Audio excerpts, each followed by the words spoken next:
Hey there, welcome to our quick and easy guide on how to do email routing in cPanel. We will see how it's done in just a few minutes. Let's start by logging into cPanel. Just enter your username and password, and you're good to go. Perfect. Now, click on Email Routing in the Email section.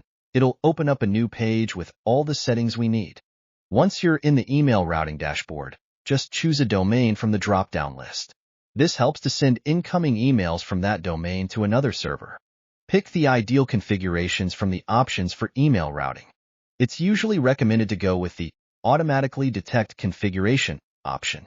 Just click on Change to make the switch. Be sure to get this setting right, as it directly affects all email activity for your entire domain.